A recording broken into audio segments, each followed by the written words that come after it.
Welcome back to Proverbs 31 Life. Today we are looking at a lesson on humility and looking to Jesus as our example.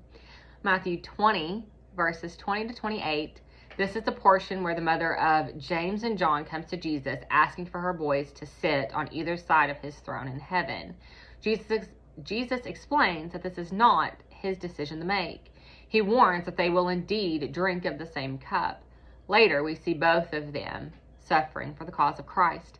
I want to draw your attention, though, to verses 26 through 28. The Bible says, "But it shall not be so among you.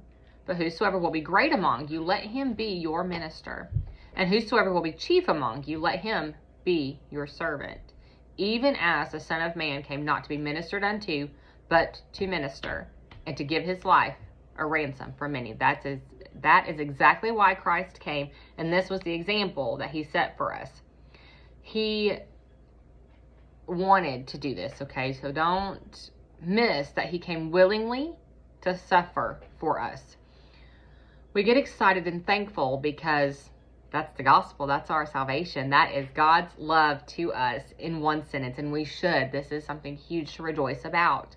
Don't ever lose the joy and wonder of your salvation. Every single salvation is a miracle. But do you really stop to think about everything that this involved? Jesus was God in the flesh. He chose to leave the perfect splendor of heaven to come to a fallen, sin-cursed earth for you. Before you were here, before you asked, he knew that you would need salvation. Would you have done that? Would you have given up your only son for someone else, for people to reject him and hate him? I don't know if I would have. Heaven is too perfect to leave. But Jesus did. He made that choice for you and for me, not for himself. He did not gain anything by leaving heaven, but you and I gained everything. The Creator became flesh to dwell among creation. The King of glory came as a helpless infant. The eternal God that deserves all worship and praise was born in a dirty manger among the stables. Jesus came to seek and to save the lost, even though he knew that he'd be rejected, mocked, and murdered for doing so. He came to die so that we could live. He came to minister while being the only one to deserve worship and praise. He came to redeem us before we ever asked. He came to show eternal, unconditional love to those that would not love him in return. That is what Jesus did for us. That is the gospel. What he endured is nothing compared to the offenses that you and I face. Yet we feel so entitled. We say that we deserve things. We deserve to be treated better. We deserve happiness. We deserve whatever. Why? What did Christ do to deserve dying on a cross?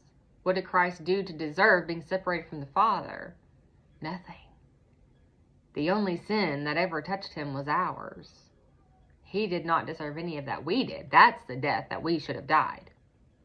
We get upset when someone doesn't recognize us as we think that they should. Yet, are we recognizing God the way that we should? The way that he deserves? Are we thanking him for all that he's done? Are we giving him the honor and glory for things that happen? Are we sharing him with others? Maybe. Maybe not. Be sure to thank him for his love, his mercy, his grace, for your salvation, that you don't have to endure hell for all of eternity. We owe the Lord more praise and thanks than we could ever begin to give for all that he's done for us. Let's look to him for our example. He did not deserve to die. He did not deserve to wash feet. He did not deserve to be mocked and ridiculed and rejected. That's what we deserve. But he didn't, and he did it for us without complaint. Instead, he said, "Father, forgive them, for they know not what they do."